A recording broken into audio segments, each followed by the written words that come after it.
Students, आज हम करेंगे water, its physical properties, structure and chemical properties. Water की बात करें तो a major part of all living organisms is made up of water. ज़्यादातर सभी लिविंग ऑर्गेनिजम्स वाटर से ही बने होते हैं। ह्यूमन बॉडी की बात करें तो 65 to 70% वाटर से ही बनी हुई है। कुछ प्लांट्स की बात करें तो कईयों में तो 95% तक वाटर से ही बनी होती है बॉडी। वाटर जो है ग्रेट सॉल्वेंट है, बहुत सारे केमिकल्स आयंस अपने आप में डिसॉल्व कर लेता है। So water is a great solvent. Physical properties की बात करें वाटर की तो एक कलरलेस टेस्टलेस लिक्विड है। कोई इसका कलर नहीं होता, जिस भी कलर में हम डालेंगे वैसा ही कलर इसका हो जाएगा। टेस्टलेस, इसका कोई टेस्ट भी नहीं होता।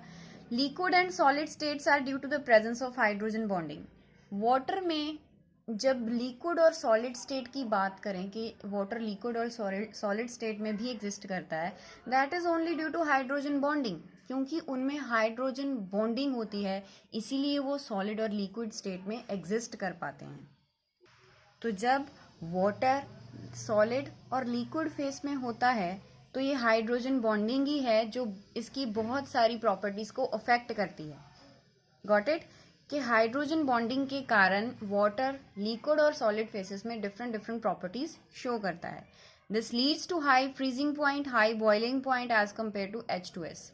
जब हम हाइड्रोजन सल्फाइड के साथ H2O की प्रॉपर्टीज कंपेयर करते हैं तो फ्रीजिंग पॉइंट भी बहुत हाई जाता है, बॉइलिंग पॉइंट भी बहुत हाई होता है। This is only due to hydrogen bonding, जो H2S में नहीं है लेकिन H2O में है।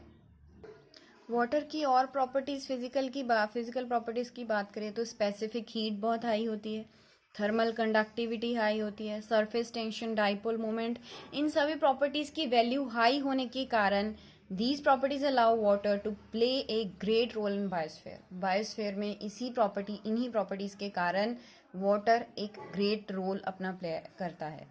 Excellent solvent for the transportation of ions in molecules in plants and animals body. हमने पहले ही पढ़ा कि वाटर एक ग्रेट सॉल्वेंट है। तो ये क्या करता है, डिफरेंट डिफरेंट आयंस और मॉलिक्यूल्स को अपने आप में डिसॉल्व कर लेता है और ह्यूमंस और एनिमल्स, प्लांट्स की बॉडी में ट्रांसपोर्ट करता है फिर सभी आयंस और मॉलिक्यूल्स को डिफरेंट पार्ट्स ऑफ बॉडी तक। Due to hydrogen bonding even covalent compounds dissolve in water. पहले ही हमने पढ़ा कि हाइड्रोजन बॉन्डिंग के कारण सॉलिड और लिक्विड स्टेट में बहुत सारी प्रॉपर्टीज इफेक्ट होती हैं। वैसे हमें क्या पता है कि एक पोलर सॉल्वेंट जो है वो पोलर कंपाउंड को ही अपने आप में डिसॉल्व कर सकता है, लेकिन हाइड्रोजन बॉन्डिंग के कारण कोवेलेंट कंपाउंड्स भी वाटर में डिसॉल्व हो जाते हैं। Next, structure of water. It shows bent structure. Bent structure होता है due to presence of lone pair. Oxygen पे लोन पेयर्स होने के कारण ये स्ट्रक्चर थोड़ा बेंट होता है। बॉन्ड एंगल हमें 104.5 डिग्री देखने को मिलेगा। बॉन्ड लेंथ जो एक OH बॉन्ड में होगी दैट विल बी 95.7 पिकोमीटर। ये एक बहुत ही पोलर मॉलिक्यूल है। पोलर इसलिए है बिकॉज ऑक्सीजन जो है वो बहुत ज़्यादा इलेक्ट्रोनेगेटिव है as compare to hydrogen. So electrons जो हैं जो इन्होंने शेयर किए हैं वो ऑक्सीजन की तरफ ज़्यादा होंगे as compare to hydrogen, because oxygen has greater electronegativity as compared to hydrogen. That is why partially negative charge will develop on oxygen and partially positive charge will develop on hydrogen atoms.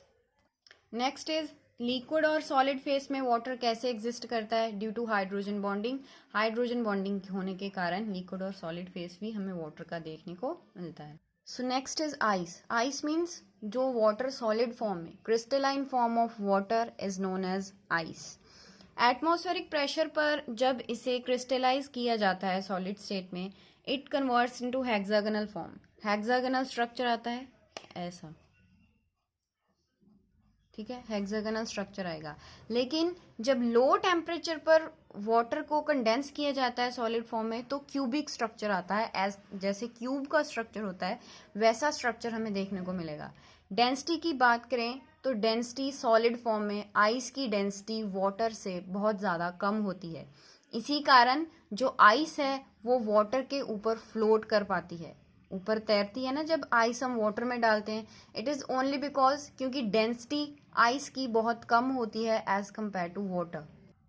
तो winters में क्या होता है, जो ऐसी जगह यहाँ पर बहुत कम टेम्परेचर, लो टेम्परेचर होता है, तो लेक्स में क्या होता है, आइस बन जाती है सरफेस पे। उसके कारण क्या होता है, this ice provide thermal insulation, जो नीचे पानी होगा उसे थर्मल इंसुलेशन मिलेंगी, मीन्स उसका हीट लॉस ज़्यादा नहीं होगा, टेम्परेचर मेंटेन रहेगा लेक का due to formation of upper layer of ice.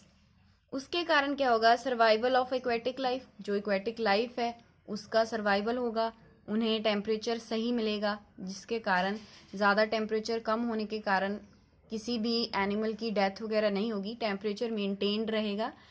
This is of great ecological significance. ये फैक्ट जो है आइस फॉर्मेशन का, ये एक ग्रेट इकोलॉजिकल सिग्निफिकेंस रखता है। जब एक्सरे स्ट्रक्चर स्टडी किया गया आइस का, तो उसमें क्या शो हुआ कि एक ऑक्सीजन दूसरे 4 ऑक्सीजन एटम से टेट्राहेड्रली जो है वो सराउंड। आइस के क्रिस्टल लैटिस स्ट्रक्चर की बात करें तो इसमें हेक्सागोनली या क्यूबिक फॉर्म में अगर ये है, तो हाइड्रोजन बॉन्डिंग के कारण बहुत बड़े होल्स, वाइड होल्स हमें देखने को मिलते हैं। उन होल्स में क्या होता है, डिफरेंट अप्रोप्रिएट साइज के डिफरेंट मॉलिक्यूल्स के जो एटम्स होते हैं वो ऑक्यूपाई कर लेते हैं वो इंटरस्टिशियल साइट्स। ये मान लो कि हेक्सागोनल स्ट्रक्चर्स हैं, एक हेक्सागोनल दूसरे हेक्सागोनल से जुड़ा हुआ है, तो बीच में जो स्पेस बचेगी उसे हम कहते हैं इंटरस्टिशियल साइट्स। जब आइस का स्ट्रक्चर हम देखते हैं तो ऐसा हमें देखने को मिलता है, बीच में बहुत बड़े बड़े होल होते हैं, तो इन होल्स को हम इंटरस्टिशियल साइट्स बोलते हैं। अदर मॉलिक्यूल्स के जो अप्रोप्रिएट साइज जो इनमें अकोमोडेट हो सकते हैं वो आकर इनमें अकोमोडेट हो जाते हैं, different molecules. Next topic is chemical properties of water. First is amphoteric nature. Amphoteric means कि वाटर एज अ एसिड भी एक्ट करता है, एज अ बेस भी। जब वाटर NH3 के साथ रिएक्ट करेगा तो एज अ एसिड रिएक्ट करेगा, H पॉजिटिव देगा, जो NH3 के साथ मिलकर अमोनियम आयन की फॉर्मेशन करेगा। जब लेकिन H2S के साथ वाटर रिएक्ट करेगा तो वो H पॉजिटिव एक्सेप्ट कर हाइड्रोनियम आयन बनाएगा। It means it will act as acid and base both.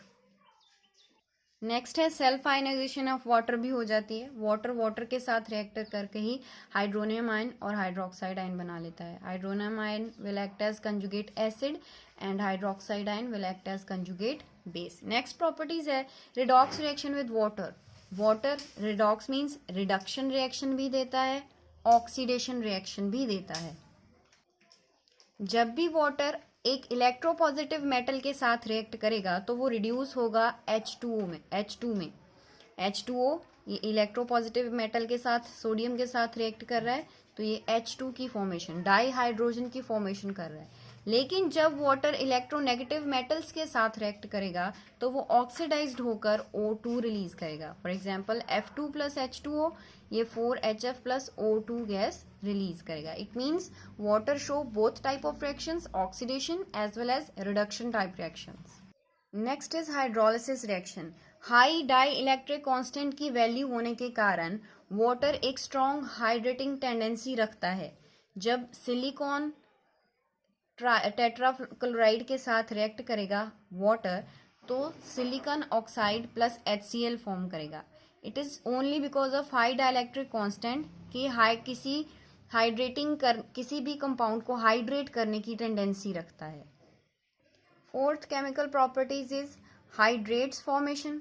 Hydrates की फॉर्मेशन होगी मीन्स जब एक्वस सोल्यूशन सॉल्ट्स का बनाया जाएगा तो जब उनको क्रिस्टलाइज करेंगे तो वो सॉल्ट जो है वो प्योर नहीं होंगे, हाइड्रेटेड सॉल्ट्स बनेंगे, मीन्स उनमें वाटर जो है वो साथ में अटैच हो चुका होगा।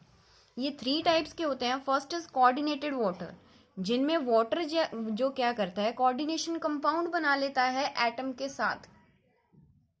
For example chromium transition metal है, इसके साथ 6H2O मॉलिक्यूल्स जो हैं वो कोऑर्डिनेशन कंपाउंड्स बना के कोऑर्डिनेटेड वाटर एक्ट करेंगे।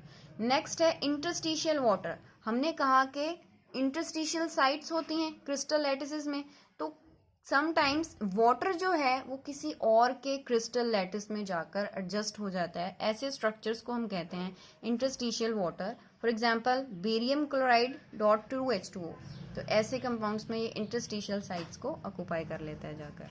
Third is hydrogen bonded water, copper sulphate dot 5H2O। इसका स्ट्रक्चर जब स्टडी किया गया तो कॉपर 4 वाटर मॉलिक्यूल्स के साथ तो कोऑर्डिनेशन कंपाउंड बना रहा है, लेकिन एक वाटर मॉलिक्यूल जो है वो एज अ हाइड्रोजन बॉन्ड बनाकर साथ कंपाउंड के जुड़ा हुआ है।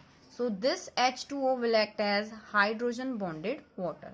So these are the different physical and chemical properties of water.